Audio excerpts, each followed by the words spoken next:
साथियों नमस्कार। मैं कल शाम को 3 दिन देहरादून रहने के बाद दिल्ली पहुंचा हूं, क्योंकि मेरी मदर की पहली बरसी है। मुझे यहां होना बहुत ज़रूरी था, इसलिए मैं आ गया, वरना मैं आज के इस वोटिंग में वहां ज़रूर रहता।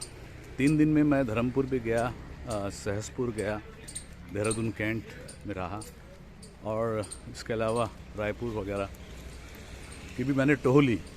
काफ़ी वोटर्स से बात की और साथ साथ वहाँ पर जो प्रचार और प्रसार है उससे भी रूबरू होने की कोशिश की।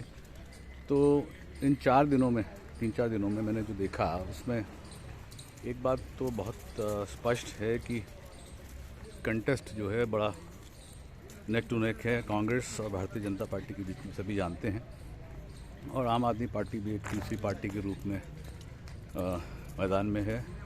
वो भी कहीं कहीं अपनी धमक दिखा रही है, लेकिन चूंकि उनकी पहली बार उनकी धमक उत्तराखंड में है, 70 सीटों में वो चुनाव लड़ रहे हैं, तो ये कहना कि वो किसी प्रकार का सशक्त चुनौती दे पाएंगे कहना मुश्किल होगा। बहरहाल 2 पार्टियां हर बार की तरह इस बार संघर्ष में हैं, कांग्रेस और Bharatiya Janata party. Anti incumbency का जो है वो बहुत बोलबाला है पूरे प्रदेश में, जो अक्सर चुनाव के वक्त रूलिंग पार्टी के खिलाफ होता ही है। लेकिन ये ज़रूर देखा गया है कि पिछले 2 दिनों में, यानी जिस दिन चुनाव ख़त्म हो रहे थे उस दिन 6 बजे तक जो डेडलाइन थी, और उससे एक दिन पहले प्रधानमंत्री ने 3 पब्लिक मीटिंग्स उत्तराखंड में की हैं, श्रीनगर, रुद्रपुर और अल्मोड़ा में, जो उनकी काफ़ी सफल मीटिंग कही जा सकती हैं। उसके अलावा जो हमारे होम मिनिस्टर हैं उनकी भी सहसपुर में मीटिंग हुई, देहरादून के हिस्सों में हुई, उन्होंने हरिद्वार में भी मीटिंग की, और उससे पहले देहरादून रुद्रप्रयाग में भी उन्होंने कई रैलियां संबोधित की। शिवराज सिंह चौहान जो चीफ मिनिस्टर हैं मध्य प्रदेश के, उनकी भी मीटिंग रही। नितिन गडकरी भी बहुत मीटिंग में व्यस्त रहे। राजनाथ सिंह ने 2 बड़ी बड़ी मीटिंगें एडजस्ट की देहरादून आसपास के क्षेत्रों में, कुआं मंडल में भी की। तो कहने का तात्पर्य ये अभिप्राय है कि आखिरी 2 दिनों में भारतीय जनता पार्टी ने बहुत ज़ोर लगाया। उससे ये साबित होता है कि वो एक हद तक तो ये मान के चल रहे थे कि वहाँ पर एंटी इनकम्बेंसी फैक्टर का बोलबाला ज़बरदस्त है, जिसके चलते उन्हें ये मीटिंग करनी पड़ी। प्रधानमंत्री की और जो बीजेपी के वरिष्ठ नेता थे उनका जो संबोधन रहा वो काफ़ी हद तक प्रभावशाली रहा, और मैं समझता हूँ कि चूँकि प्रधानमंत्री ने डेवलपमेंट इश्यूज़ को भी उठाया, और उत्तराखंड में जो आर्म्ड फोर्सेस हैं, ब्रेव हार्ट्स हैं, जो फ़ौज में लगभग हर तीसरा-चौथा परिवार देश की सेवा कर रहा है, उस मुद्दे को भी उठाया। साथ में विपिन रावत को श्रद्धांजलि अर्पित की, और कांग्रेस पर भी बहुत कटाक्ष किया कि ये पार्टी जो है वो विकास विरोधी पार्टी रही है। और अमित शाह की मीटिंगों में तो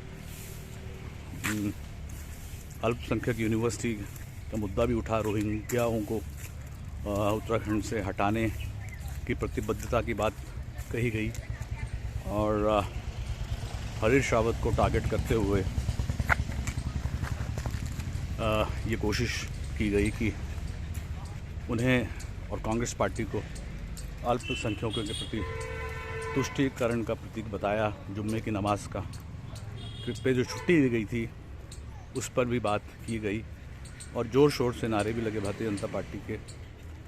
और तमाम मीटिंगों में जो सबसे बड़ा प्लस पॉइंट ही रहा भारतीय जनता पार्टी की, जो उनमें भीड़ बहुत ज़बरदस्त थी, और भीड़ के साथ साथ लोगों के अंदर जो स्पिरिट थी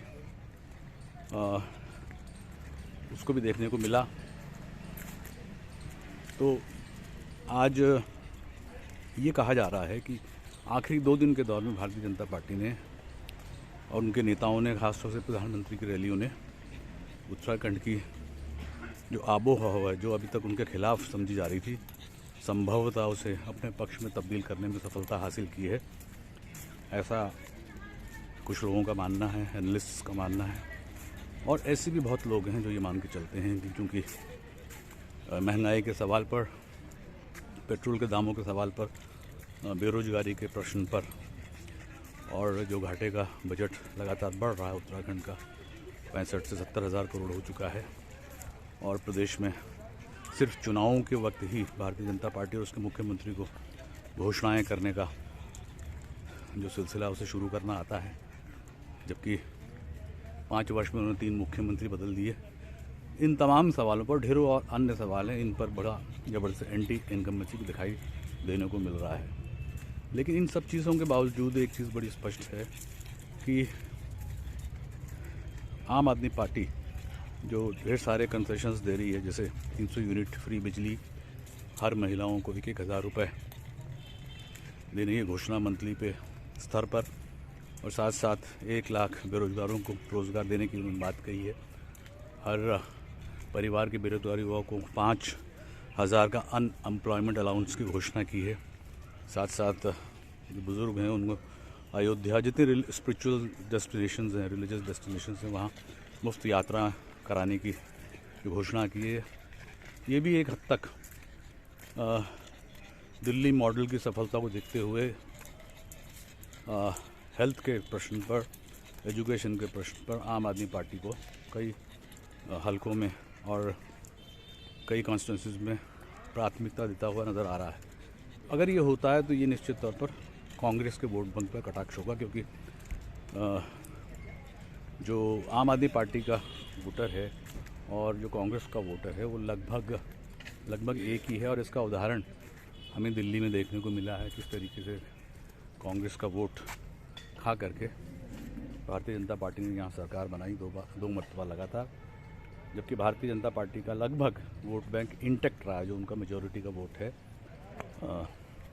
वो इंटैक्ट रहा है। तो इन सब चीज़ों को देखते हुए, क्योंकि अभी 11:30 पौने 12 बजे हैं, अब तक वोट का स्तर उत्तराखंड में बहुत धीमा चल रहा है। 21 से 29% तक पोलिंग हुई है, लेकिन ये अपेक्षा की जा रही है कि 2 बजे से शाम तक लोग खाना आना बना के निकलते हैं, तब जो है वोटिंग का स्तर देखा जाएगा कि कितना इसका वोट परसेंटेज बढ़ता है। जनरल ये देखा गया है कि अगर वोट परसेंट बढ़ता है किसी प्रदेश में तो वो यूजुअली ये माना जाता है कि वो गुस्से का वोट होता है, चेंज का वोट होता है, सरकार के खिलाफ वोट होता है। लेकिन अभी तक के जो वोटिंग पैटर्न है उससे तो ऐसा कुछ लग नहीं रहा है।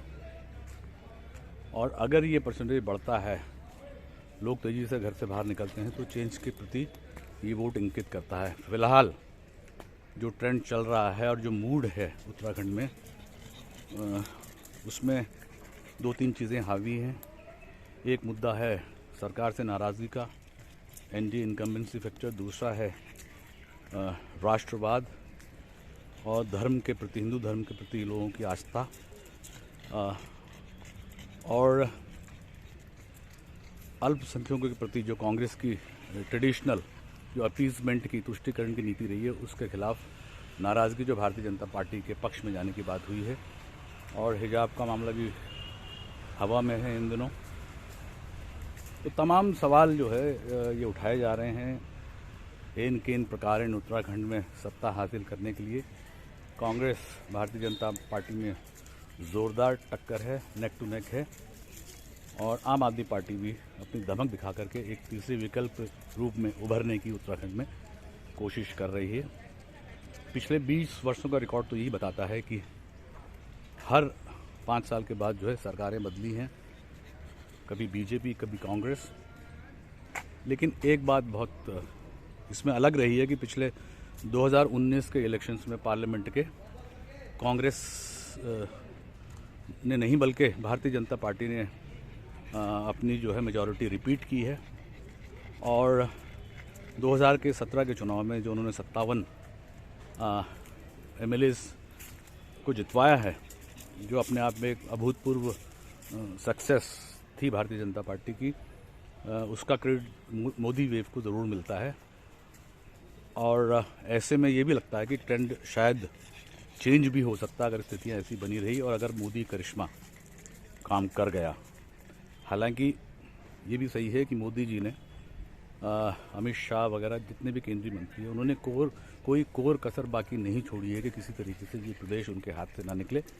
भले ही इसकी 5 सीटें हैं जो पॉलिटिकली इतनी सिग्निफिकेंट नहीं है केंद्र में सरकार बनाने या गिराने के लिए, लेकिन भारतीय जनता पार्टी किसी भी हालत में रिस्क नहीं लेना चाहती है और प्रदेश में अपनी सरकार कायम रखने के लिए ऐन केन प्रकार इस चुनाव को जीतना चाहती है। देखते हैं 10 मार्च को क्या नतीजा निकलता है। जय हिंद, जय भारत, नमस्कार। मैं सुनील नेगी आपके बीच में एक बार फिर पुनः लौटूंगा। नमस्कार।